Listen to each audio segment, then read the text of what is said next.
Welcome to the Middle School Ministry Service of Mount Pleasant Christian Church for students in grades 5, 6, 7, and 8. My name is Mike Sheely. I'm the middle school pastor, and I'll be your host today. As we get started, we want to let you know, if you weren't already aware, that we are reopening services at the Student Ministry Center on August 22nd and 23rd. If you're watching this live on Thursday, that means this Saturday and Sunday at 6 o'clock p.m. On Saturday and 9:15 a.m. on Sunday. We'll be having in-person services for middle school ministry again. If you're not comfortable yet, please continue to use our online resources like this YouTube channel. Whenever you're comfortable, we'll be there. As long as things go well in our schools and community, we'll continue to have these in-person services. Masks are required. We're going to have hand sanitizer out. We have things, contactless check-in, a lot of different things set up. And we'll take some time the next couple of weeks to explain what those expectations and procedures are to students, to kind of help them get up to speed and to get to meet all of our new fifth graders that we haven't got to meet in person yet. So that's coming up if you're interested in that. We're going to play a game called Four Corners today. And so you need to just be in a room that has four corners. If you're in a round room, the game's going to be hard to play. We're going to give you a question and an answer, and you have to decide if that's how I answered it, if it's how our new associate worship pastor, Zach Chapman, answered it, if it's how both of us answer it, or if it's how neither one of us answer it. You also can do the lazy version by just pointing to the different corners on the screen and answering it that way. You want to keep track of your score, because when it's all done, we'll give you a chance for some bragging rights to post your score on our cluster album, and you'll have a chance to go into cluster and ask questions to Zach to get to know him a little bit better. When the game's all done, we'll get into our teaching. You need to have a Bible, either print or the Bible app, and then either some pen and paper to take a few notes, or if you have the Bible app open, the notes will be in there. If you have any problems finding those notes, we have a link to it on our webpage where you can go right to the Bible notes and be ready to go. Like I mentioned before, when the teaching is done, cluster will be open. We'll have questions not only for your score in the game and to ask that questions, but we'll have questions about our FAM lesson tonight for you to either journal and answer on your own at home, or to post your answer and see how other students answer, to kind of have that online conversation like we would at stations here in service. That's all I got for right now. Let's get into our game, Four Corners with Mike and Zach. Hey everybody, it's your middle school pastor Mike Sheely here, and I have a special guest for today's game. This is Zach Chapman. Zach, tell everybody hi. Hey everyone. Zach is our new associate worship pastor on staff, and which means he's going to be working with us in student ministry as well. You'll be seeing him starting this weekend, and then if you've been involved in the worship team, pretty soon he'll be getting with you and getting our team back up and running again, and we'll have live worship again. It'll be awesome. We thought it'd be a kind of fun way to introduce him to play a little game today. So we're going to play Four Corners. This is a little different. We've played it in person. You've run to a different corner of the room. If you're watching this on YouTube, wherever you are, if you're able to get up and move around, then we've got a way for you to play with four different corners. So here's how it'll work. We'll share something about one of us, both of us, or neither of us. If you think that it is about me, you'll go to the left corner. We're going to call it corner 1. If you think it's about Zach, you'll go to the right corner, corner 2. If you think it's about both of us, you'll go to corner 3 in your room. And if you think it's about neither one of us, then you'll go to corner 4. So it's 4 corners with Mike and Zach. There's all 4 of them again for you to be able to see. We'll read the questions off, and then you will pick what you think it is, and we'll see how well you know your middle school pastor who's been here for 12 years and how well you know your associate worship pastor who's been here for just a few days. All right, here we go. Here's our first description. Favorite place to travel is Brown County. Is that me? Is that Zach? Is that both of us? Or is that neither one of us? Pick your corner. All right, and the answer is Zach. So Zach, I have to ask you then, I like going to Brown County too. It just wasn't my favorite place to travel, but do you then have a favorite trail at the Brown County State Park to go on? Ooh, I don't know about a favorite trail. I have a favorite spot though. Okay. There is a big building right when you come into the park, and it is my favorite. And I have a favorite building because that is actually where I got engaged. Hannah and I got engaged in Brown County State Park, and so love it and have some great memories there. Nice. And if this was done live, we hear a bunch of girls going, "Aw," and guys going, "Ew." So, all right, that was good. That was good. All right, number 2 here. He has traveled to 3 different countries. Does that describe me, Mike? Does that describe Zach? Does that describe both of us, or does that describe neither one of us? So pick your corner. Travel to 3 different countries. Not just an airport stop, like actually spent some time there, slept there, that kind of thing. All right, you got your pick. The answer is both of us. So, Zach, what 3 countries have you been to? Yes, I have been to Mexico, Jamaica, and Spain. Nice. And I've been to Canada, Ecuador, and England. I've also been to India. But when you've been to 4 countries, you've been to 3 countries. So that was a sneaky one. So, little sneaky sneak on you guys. Okay, here we go. Sorry, I think it's not fair. I can't hear you. It's okay. Number 3. Favorite type of food is Mexican, even collects hot sauce bottles. Is that me, Mike? Is that Zach? Is that both of us? Or is that neither one of us? Little Mexican food, little hot sauce bottles. See how you do. The answer is, that is Zach. So, Zach, tell us, like, how long have you been collecting hot sauce bottles? How many do you have? And what's your favorite? Yeah, absolutely. I have been collecting hot sauce bottles for the past 3 years. I do not have my collection with me right now. It's at home. I think it's probably close to 10 or 15 right now. It just takes so long sometimes to go through hot sauce because you try to go through it fast and it hurts to do that. But building it up, I love it. Favorite hot sauce is a sauce called Secret Aardvark that is so hot it takes a really long time to get through it. But love Mexican food and love putting hot sauce on all of it. Awesome. And then, is that also the hottest sauce you've tried? It is not. I've had some really dangerous ones that were so hot, I've kind of forgotten about everything else about them. Other than that, it was a really rough experience that I also kind of enjoyed. So I don't know what that says about me, but. Okay. Well, as we get back together again in person, it sounds like some food games are going to involve Zach here with us. Yeah. Nice. All right, number 4. Favorite style of music is country music. Is that me? Is that Zach? Is that both of us? Is that neither one of us? Pick your corner. Favorite music style is country music. All right, it should be pretty simple. You only had 4 options. That would be neither one of us. My favorite style is electronic dance music. And Zach, your favorite? It is Indian folk music. Nice. So, not country for either one of us. All right. No. Okay, hopefully you're doing pretty well. If not, we still have 6 more to go. Number 5. In 5th grade, broke a bone in his foot on the first day of winter break by kicking a dog toy. Is that me, Mike? Is that Zach? Is that both of us, which should be kind of weird, but you never know? Or is that neither one of us? Broke a foot on a dog toy on the first day of winter break in 5th grade. Okay, if you're hesitating, you got to pick a corner, all right? The answer is Zach. Zach, do you want to tell? There's got to be a little story you can tell with that. There is, yes. Day 1 of winter break, I was already bored, and so I was pretending that in my home I was kicking field goals, and instead of a football, I was using a dog toy, and everything was really good until my foot didn't go into the dog toy. It went into the ground, and so that was a really, really fun way to start winter break in 5th grade. Wow. Okay. Yeah. All right. I actually haven't broke any bones yet. Wow. So I won't kick any dog toys, though. Okay. Yeah, it's a surefire way to do it. Here we go. Number 6. In 6th grade, he sang a solo in his school's musical. Was that Mike? Was that Zach? Was that both of us? Or was that neither one of us? Take your corner pick. Was it the youth pastor who never sings the microphone? Is it the worship pastor who sings for a living? Was it both of us or neither one of us? The answer is, to your surprise, possibly, oh, it didn't show up the answer. The answer is me. It's Mike. So if you went to Mike's corner, you got that one right. If you went anywhere else, you got that one wrong. No, I won't sing this song for you. I don't know how I got picked. It was only a couple lines long.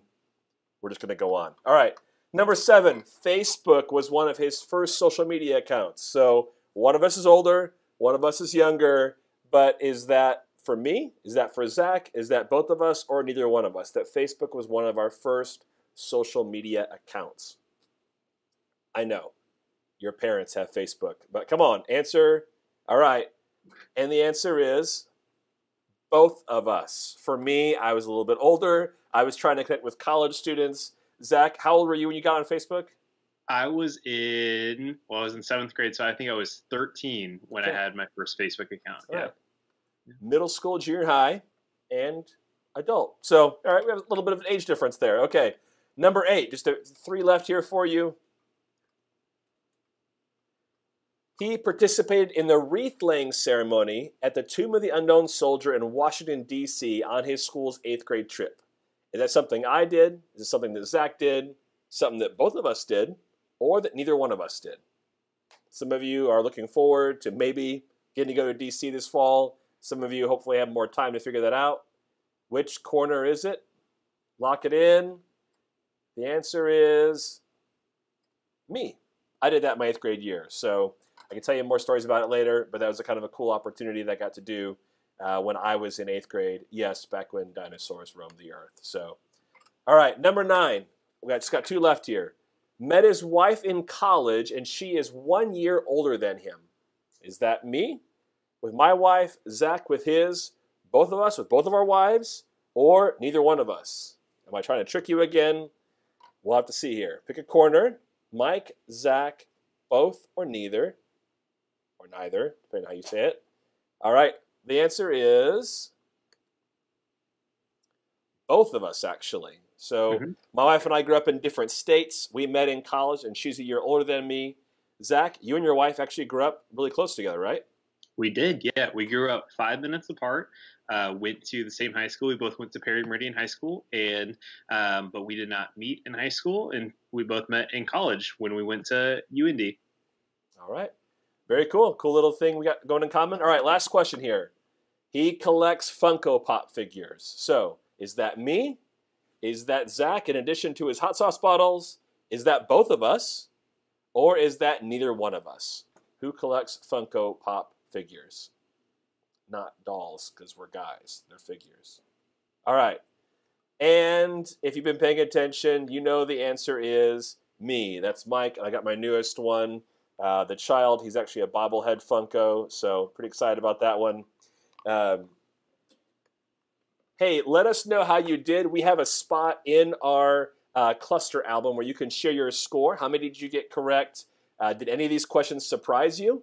And what questions do you have for Zach? For students who come back in person, we're giving them a chance to throw some questions at Zach in our services on Saturday night and Sunday morning. If you're not comfortable doing that yet, that's okay. When you go into cluster, you're going to have an option to ask Zach a question. And what we're going to do is we're going to have him respond to those and maybe even record some of his answers to share back on cluster or in our service next week. So Zach, welcome to Mount Pleasant and for being a part of our student ministry family. We're excited to have you here. Anything you want to share with everybody before we wrap up this game? Yeah, I'm really excited to meet you all and ready to get things going. And go Falcons, right? Oh, and go Falcons forever. Just made a lot of people mad. Okay, but made a few friends too. Awesome. Hey, thanks for watching our game. It's about time for us to get into our lesson. Thanks, guys. In the animal kingdom, gorillas often greet each other with a hug. Certain species of penguins propose to their partner with a pebble. Female lions do all the hunting for their family. Orcas live with their parents their whole lives. While every family is different and every family is unique, the truth is, they're still our fam. Here we are in week 3 of our FAM series. We've been talking about different aspects of being in a family and how to navigate those and live the kind of love that Jesus called us to do.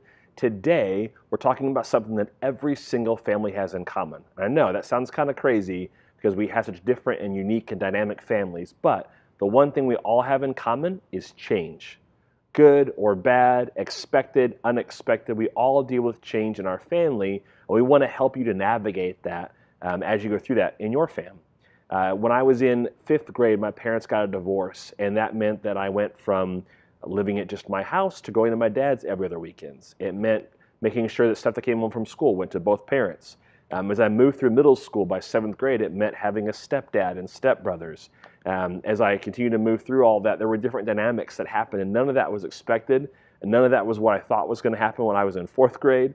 And so I had to navigate those painful and unexpected challenges and changes that came in my family. When I think about your families today and what you're going through, I thought about a few examples of changes you might be going through and need some help with right now. One of those is maybe you gained a new person in your family. Maybe one of your parents got remarried, so now there's a new adult in your family. Maybe a new baby was born, and so there's a new little one around the house stinking up with their diapers. Maybe you've got a new sibling that is a foster child or adopted. Maybe in your family, somebody else has moved into your family for a little bit of help for a while. Whatever it is, somebody else is there making your family larger and different than it was before. Maybe someone in your family has medical issues or got sick recently. So now you're spending a little bit more time taking care of them, helping them out, supporting them in a way that you didn't before. And that change has affected the dynamics of your family. Maybe for you, you've got an older sibling who left the house. Last week, we moved my oldest son back into college, and I know from the photos I've seen that a lot of different students have been moving into college, moving into apartments, getting ready to go. And so in your house, that might be that an older sibling moved into college. Maybe they moved because they got married.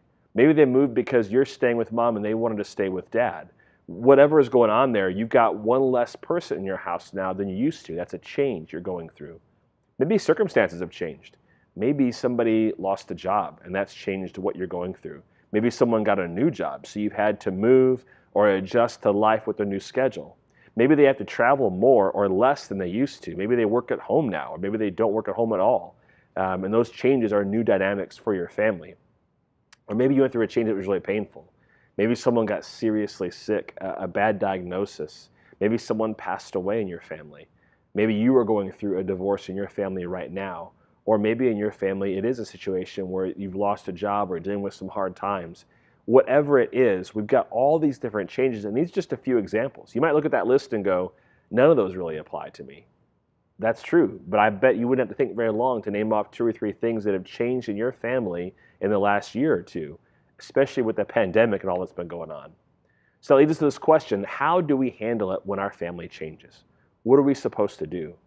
And I was trying to find one specific Bible story I could point to and show you an example of how a family overcame it. And what I found was that there are a lot of examples in Scripture of people who adjusted to change. And so we're not going to read all these scriptures today. I'm going to kind of summarize their stories, but I've put their the chapters and the books of the Bible that they're in the Bible notes, in the Bible app, and in the video description on YouTube, so that you can go back if you want to read any of these stories. If they interest you, you can find out more about the person that we're talking about. So let's get going. First of all, Abraham. In Genesis 12, God basically says, take your whole family and go someplace you've never been before. But trust me, I'm going to lead you and guide you and be with you. And then later, God gives almost that same message to Isaac, Abraham's son, and says, listen, the promise I made to your father, I'm making it to you. Trust me, I will be with you as you go forward in this. In Exodus 3, a name you may be familiar with, Moses has to go and confront the Pharaoh and try to get God's people free from Israel. That's a pretty big change, to go from all being slaves in Egypt to leaving and going to a land that God had promised to Abraham and Isaac. And so he goes to Pharaoh and he's nervous, and God says, hey, I will be with you. And then in Exodus 14, he does. He's able to get all the Israelites and leave Egypt, and they come across the Red Sea. And God stops the water. He parts it so they can get across on dry land, and then he shoves the water back down, killing the Egyptians that were chasing them. He protected Moses and the Israelites. He was with them. In Exodus 25, there's this kind of crazy description of this tent that God wants them to use for worship called the tabernacle. And that's a visual reminder to God's people that he is with them, even when they're in the wilderness and not where they wanted to be. Throughout their journey in Exodus and Numbers, you can read different stories where there's a pillar of cloud in the sky during the day or a pillar of fire in the sky at night. And it was God's visible reminder to his people that he was with them, protecting them and guiding them, sustaining them and providing for them as they wandered through the wilderness. In Deuteronomy, Joshua takes over from Moses, and he's nervous and scared. We know that because God says, don't be afraid, don't be discouraged. Why? Because I am with you. And then in Joshua 3, similar to what Moses did, Joshua now, he helps the Israelites leave from the wandering wilderness across into the land that was promised all the way back to Abraham and Isaac. And again, God is with them. He even has them stack some giant stones in the river and on the shore so that when their kids and grandkids later come back and see those, they can tell them the stories of how God was with them as they went through that time in their life. In Daniel 3, there's a story of three friends who are going through persecution, Shadrach, Meshach, and Abednego, and they end up getting thrown into this giant furnace, and the fire is so hot that the guards who throw them in get burned alive. And these three somehow come out of it without even smelling like smoke. And while they're in the fire, they see a fourth person. It was God with them. We're going to talk later about this, but this was the inspiration for a song called Another in the Fire, about God being with us even as we go through hard times. In Matthew 28, in Matthew's biography, talking about Jesus, he tells us that Jesus says, "Go and make disciples, and as you make disciples, remember, I am with you always." Paul, in case we had any doubts, any questions, in chapter 8 of his letter to the church at Rome, in Romans 8, he goes through all these questions of, well, can this separate us from God's love? Can this separate us from God's love? And his answer at the end is a resounding no. Nothing can separate us from God's love. Whatever change your family is going through right now, God is still with you in the middle of that storm, in the middle of that change. Whether it's good or bad, he is with you, and that can't separate you from his love. So I want you to remember this truth today. When your family changes, God is with you. He's been with people throughout history. Your story may never make a tweet, a blog, a post, the Bible, but that same God that was with people throughout history is with you and your family today. But so what? Like, that's it? Well, no. God doesn't say, hey, when I'm there, all the change is going to go away. God doesn't change, but our world and we are constantly changing. We go through changes in life. And so I want to give you two things you can do to practically help you as you navigate change in your family. Number one, focus on what's good right now. That may be kind of hard. I know that. But like when I was in middle school going through my parents' divorce, I still had both parents living in the same town. Both of my parents still wanted to hang out and see me and spend time with me. I got to still be at my same school with my friends. I found things that were good in the midst of a bad change to enjoy and to kind of find a little bit of escape in all that was going on. What in your situation is good right now? Can you focus on that and be thankful for that? And I know that for some of you, your situation may be really hard, and you may feel like there's nothing I can think of that's good in what we're going through. Then just remember this: God still loves you, and he's still with you.